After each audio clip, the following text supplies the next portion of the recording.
What up, guys? Don't know the Patchy Woodworking. I'm back in showing you how to build some cool shit, baby. And let me start out by saying, guys, that this is like the 500th voiceover attempt that I've tried to do for this video, explaining and talking about how I built this baby swing. And I'm tired of redoing the voiceover because I keep messing up, and I'm striving for perfection, which there's nothing wrong with that. You know, I want the video to be perfect, but I can't sit here all night and do voiceovers over and over and over again. So this is going to be the final attempt. I'm going to leave in all the mistakes, and I pray that you guys just bear with me, and I'd greatly appreciate it. But anyway, guys, you can tell by the title of the video, we're building a baby swing, and that's something I've never done before. But hey, that's the best part about my job, brother, because I get to do something that I haven't done each and every day, and it's a challenge, and I love that challenge. It keeps the gears in my head turning, and I love it. Anyway, what I'm doing, as you can see, I was laying out the design for my base. I was scribbling on that board, and I roughed it out on the bandsaw, and I used my oscillating spindle / belt sander to shape up that piece. And now I'm going to take that first piece that I was working on and shaping up, and I'm going to glue it temporarily with some Starbond CA glue and some painter's tape to another piece of wood, and I'm going to use it essentially as a template to pretty much shape up these two pieces and get them to the exact same, what do you call that? They're going to look the exact same. Okay, you get where I'm going with this, guys. You know what I'm talking about. But anyway, I'm going to pop them apart with my pocket knife after that, and I'm going to join everything together with dowels when it comes to the base of the swing. And that's what you're going to see me do here. So I'm going to be quiet for a minute and just let y'all watch this with some cool music playing in the background, because I thought that'd be epic. And also, the longer I talk, the more I mess up and I slur my speech and I mumble and I stutter and I get tongue twisted and tied and all that. So anyway, I'm going to let y'all watch this for a minute. So let's get after it.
Well, I hope you guys like that voiceover. I mean, that epic music. See, I'm already messing up. This is why it's so hard to do voiceovers, guys, because, like, for instance, this video right here is about 18 minutes long, and it's just so hard to talk for 18 minutes straight. But it's crazy to me because I could literally talk to a brick wall if you gave me the opportunity, and I could carry on a conversation with a brick wall. Ask my fiance. I can talk.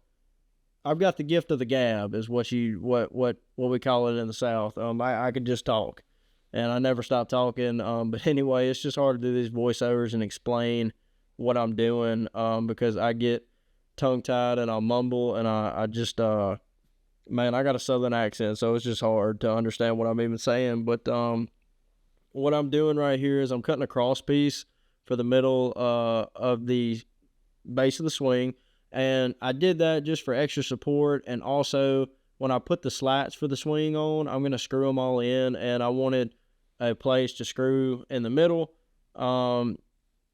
So that's what that cross piece is for. And I'm going back with my router, rounding over all the edges. Anything that's for a kid that you're making furniture-wise, you want to round over the edges or dull them down significantly, because, you know, if a kid's running and trips and falls and smokes the corner of a coffee table, dining table, counter, whatever it may be, you know, that could really hurt their head. You can get hurt doing that. So you just want to dull everything down, make it as safe as possible. And I was taking the slats of the swing, and I used a poor man's router table by clamping my router to my workbench, and I just ran them all through and rounded over the edges. And right here, I'm working on the back of the swing. This actually kind of took me a minute to do because I really didn't know what angle to cut it at to lean it back. Because whenever you're building a chair, for instance, the back of the chair that you're going to lean your back on, you don't want that at 90 degrees straight up and down, because that's not going to be very comfortable, right? So cutting the back, finding out that angle to make it comfortable to lean back essentially in that swing took me a minute, and I just used a scrap piece of wood to find the perfect angle. And after that, you know, I was off to the races, and I pretty much repeated that same process I did making the base of the swing. I got a piece, shaped it up on the oscillating spindle sander, used it as a pattern, glued them together with some star bond and some painter's tape, made 2 identical pieces, and then I clamped them, glued them on, and I also used Craig pocket screws outdoor. That's why they're blue, they're for outdoors, and screwed everything on. I kind of figured out in the middle of this build, I was reading up on outdoor furniture, because I've never made anything that's gone outdoors before. So I was a little nervous about how it was going to hold up, and that led me to screwing everything together, because glue, you know, can separate outdoors. It doesn't matter if it's waterproof or not. So I just want to take extra measure and screw everything in. And let me stop talking because I'm talking in this clip. So yeah, I'm just rambling, honestly. But anyway, like, the piece that's gonna like keep the kid from shooting out the bottom of the swing, you know, I would say it's a pretty important piece. I'm trying to make that piece, but I'm just gonna measure out a groove and cut a groove where this will kind of slide over this cross piece right here, and I'm gonna make it adjustable to where when you're putting the baby in the swing, you know, you can move it forward and then move it back and lock it in place whenever they're in. That way you don't have to fold your kid up to try to put them in the swing, you know, because like for my kids, we've had one before where you try to put them in it, they get bigger, you try to put them in it, and you got to fold them up like a little tortilla or something, you know, to get them in the swing, which you don't want to do that. You know, you might get child services called on you or something. But that's what we're working on now. We got the back pieces on for the back of the swing. That was hell, but we got it done. It was just hell and cutting the angles, trying to figure out how far to lean it back. I've never built a swing before, so we winging it as always in the shop. But anyway, we're going to keep working on it and get it knocked out. Guys, I must say myself, that mustache is looking rather good in these clips. Anyway, what I'm doing right here is I'm laying out the middle piece of the swing, and it is going to be bolted in the middle, and it'll be able to swing back and forth. It's going to be kind of loose. That way it has a little give to it. That way you can put the child in the swing. And right here, I'm just cutting all the waste out of the middle of it with a bandsaw, taking a jeweler saw. Sorry, that you see why I do a lot of voiceovers, guys? This is it right here. I can't talk. Anyway, I need to drink a Red Bull or something. But anyway, what I'm doing is I took a jeweler saw, cut out that middle piece. I'm taking a hammer and a chisel, banging away at it, cleaning everything up, taking a rasp, kind of getting that the best I can shaped up in there. It's going to be kind of hard to sand, but I'm going to get it anyway. And that's that piece made. I'm going to work on mounting it. Right here, I'm kind of cutting the corners off of it, and that is going to allow it to swing back and forth. Just round it up a little bit. You know what? I'm going to stop talking. And I'm just going to let some music play, and I'll pick back up later on whenever we get to a new part of the build. How about that? Okay. All right. We're going to pick back up in a minute. I'll talk to you guys later.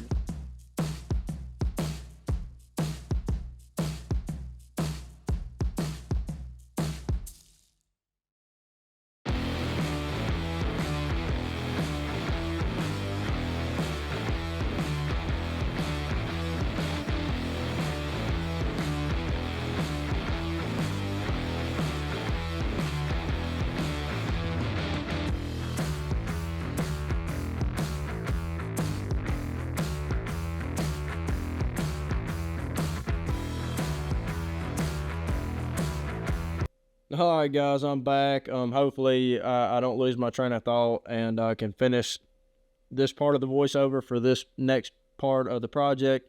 I'm already starting to get tongue-tied again.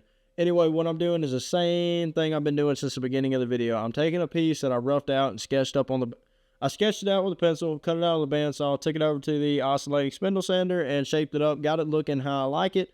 I'm going to take that piece and use it as a template, tape it to another piece of wood with some Starbond CA glue and some painter's tape, and I'm going to shape them up on the spindle sander and get them to look identical.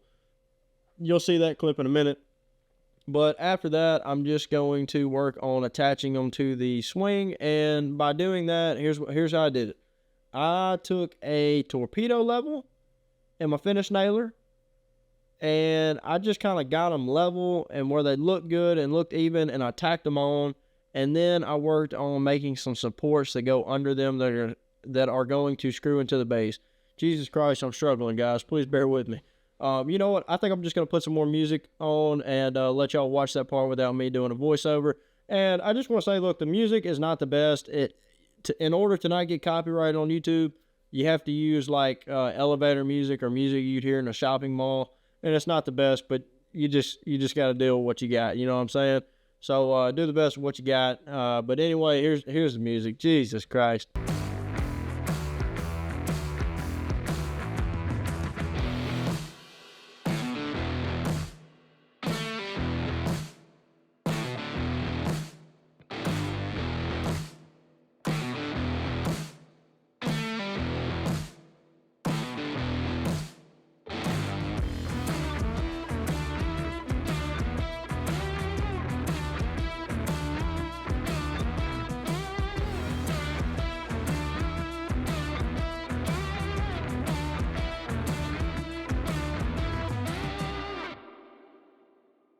Alright guys, I didn't video this part, but I'm going to do my best to explain it. So what I did on this piece right here that I made yesterday, remember I wanted it to swing back and forth to make this adjustable, or just to where whenever you're putting the kid in the swing, it can move forward so you can slide them in just a hair, not much. That way you don't have to fold your kid up and to get them in the swing. So what I did, you know, this was the other half of this piece that I just cut off on my miter saw. So sitting just like this, I took my big level, set it across just like that on the back side, and I drew a line where the board hits that level. After that, I simply took it over to the miter saw and I cut it off, and I cut off a 1/16 above the line that I drew. And that's just to give it a little sway. So when it's swinging, it'll sway. Whenever you put your kid in there, it'll sway. Well, it's all not, you know, it's not all tight, but check it out. So the level is actually hitting this piece right here. So look, it kind of moves back and forth, just like that. That's all I wanted to do. So I didn't video that. I forgot. That's my bad. I'm getting in a hurry trying to get this done, but yeah, that's how I did that part, and now we just got to make a little cross piece right here that mounts on the top of this, so let's get that knocked out. All right, guys, I'm back. Now, hey, if you didn't get that reference, that's a Matthew McConaughey reference. I suggest that you watch Dazed and Confused. If you ain't seen it, it's one heck of a movie. It's in my top 10. But anyway, enough of the movie references. Back to the swing, guys. Look, I'm working on the cross piece and these last couple clips, and I'd say that's the most important piece of the swing because it holds the kid into place, well, in the swing when the swing is in motion, so the kid therefore doesn't fly out. So I'd say it's the most important piece, but you saw right there, it's got a little slack in it to where it can move forward to put the child safely into the swing, and then it'll move back to lock them in, vice versa to get them out. But anyway, guys, I'm working on the slats now, and my buddy Colin actually dropped by the shop that day. He just happened to be in town. He was in college at the time, and he stopped by and helped me in the shop, and thank God he did, because I needed some extra hands to hold the slats into place, and then therefore I can screw them down with a drill. But I pre-drilled every single hole and also countersunk them, and walnut's prone to splitting, so I always pre-drill it before you put a screw in it. But anyway, I'm using a 1/4-inch piece of scrap plywood to space out the slats all the way to the top. And back to Colin for a minute, he actually just released a YouTube video a couple weekends ago. Him and his cousin Matt, they drank a few beers, decided it'd be funny to make a YouTube video. They did like a 14-minute long video answering questions, and it was funny as hell. So I'm probably going to link it in the bio. It's more entertaining than this. It's actually pretty funny. But anyway, shout out to you, Colin. Thank you, brother, for the help. And after the slats were on, Then it goes to the sanding. Wait a minute, I lied. See, this is why I do so many voiceover takes, because I don't even know what clips are coming up next. But I'm working on, I took a forstner bit, I drilled out a big hole for the chain to run through. I drilled it out in the cross piece and the arm of the swing, and it's going to go to an eye hook. The chain is going to run to an eye hook. I'll have 4 eye hooks on the base of the swing, and then I'll hold it into place. Oh my goodness, this is the worst voiceover of my YouTube career. Guys, to be honest with you, this video has been like 95% done for like 4 months now. But the problem is like I've been struggling with the voiceover, and I've sat down multiple nights trying to do the voiceover, but I'm never satisfied with it, and I always end up deleting the takes, and it adds up. Like one time I did like 200 something takes on a video for a voiceover, and I think Cam over at Blacktail Studio, shout out to that guy, he's a big inspiration to me. I love his videos and I love his work. Cam at Blacktail Studios, man, I love you. Hey, I think he said he did like 300 something takes one time on a video. You can fact check me, I'm probably wrong. It might have been more than that or less, but it was a big number, enough to make you go, dang, man, really? But, you know, it just takes time, and I just said, you know what, I'm going to be myself and lead the voiceovers raw, and I'm not going to try to perfect them, because I think it's more entertaining, and it's just more unique, because everybody tries to perfect everything nowadays, and I don't know, it's just different. So that's what I'm going to start doing, and it's kind of funny to listen to me babble, I guess. I don't know. I've asked my buddies about it. They said the same thing. It's kind of more entertaining. So, hey, anyway, I sanded the swing, as you could see in the last couple clips. I started at 80 grit, went all the way up to 150, water popped in between, and yes, I sanded every single slat. That sucked. It definitely made my hand sore the next day, and I went back and stained the whole swing with, I think the color was Early American by Varathane. It's just a stain Home Depot had, and I love the color, to be honest with you. I've used it on a bunch of pieces, but after that, I used a spar urethane finish, and I put 4 coats on every single piece of the swing. It's a good finish. I liked it. It took a long time to dry. It's oil-based, but it's meant for outdoors, UV and all that, and the swing's still holding up good. I saw my client that I built it for the other day at the gym, and he said it's holding up great, and he showed me a picture of the little boy it was for swinging it, and he had a big smile on his face, so that just made my heart happy. You know, that's what it's all about, just doing something you love, making others happy, and getting better each and every day, guys. But look, put the swing together, and I'll put some pictures of the final shots of the swing at the end of the video, like always. But thank you guys for following along and all the love and support. It just means so much to me, and I'm so grateful for you guys. And please leave comments and subscribe, and let me know what you guys think. And as always, guys, y'all take it easy. Much love always. All right, peace out. God, this voiceover was rough.